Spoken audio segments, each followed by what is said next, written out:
Hey, ladies and gentlemen, this is Carmine Sabia for Explain America, and President Joe Biden just had a fantastic meltdown on live television. Before we get started, please make sure you like, comment, share, and subscribe. Those little things really help us out, and they help our channel continue to grow. So, President Biden gave an interview with CNN yesterday, and as is common practice in his interviews and his statements and his speeches, he lied like a rug. At one part, he actually said when he came into office, inflation was around 9%, and it's been lowered since then. No, Joe. Inflation was around 1.5%, and it's gone much higher since then. So you can try to, and of course the CNN anchor doesn't push back on this because it's a softball bubblegum interview. But at one part of the interview, she does, Erin Burnett is her name, she does get his ire because she mentions, well, the facts. And Biden, he's not a big fan of the facts.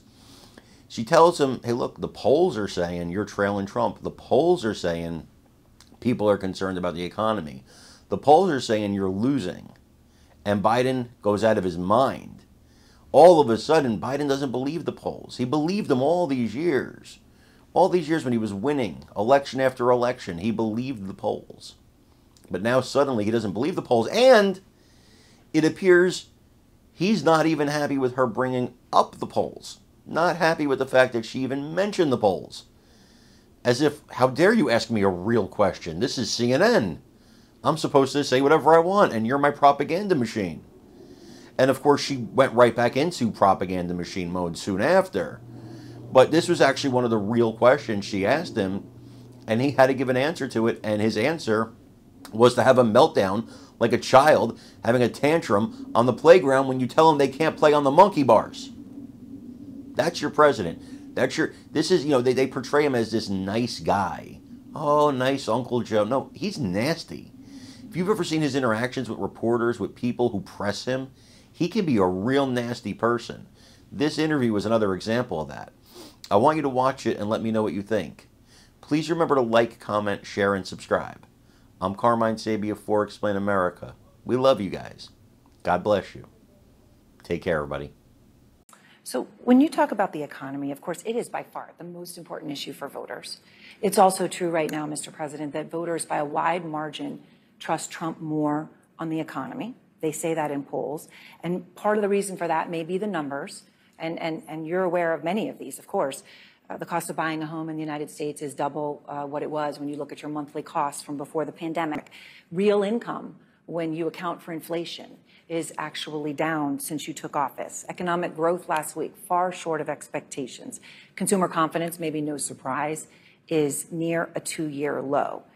With less than 6 months to go to Election Day, are you worried that you're running out of time to turn that around? We've already turned it around. Look at the Michigan survey. For 65% of the American people think they're in good shape economically. They think the nation's not in good shape, but they're personally in good shape. The polling data has been wrong all along. How many, you guys do a poll at CNN, how many folks you have to call to get one response? The idea that we're in a situation where things are so bad, the folks that, we've created more jobs. We're in a situation where people have access to good paying jobs.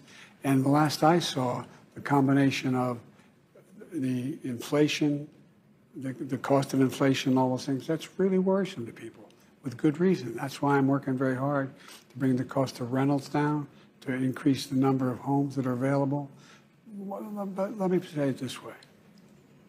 When I started this administration, people were saying there's going to be a collapse of the economy. We have the strongest economy in the world. Let me say it again, in the world. Although GDP last week was far short of expectations. Oh, it wasn't. Look, GDP is still growing. Look at the response of the markets. Overwhelmingly positive. Overwhelmingly positive. And one of the reasons why people feel good about it not being as strong as it was before is they believe that the Fed's going to respond. They hope they're going to get a rate cut. Yeah.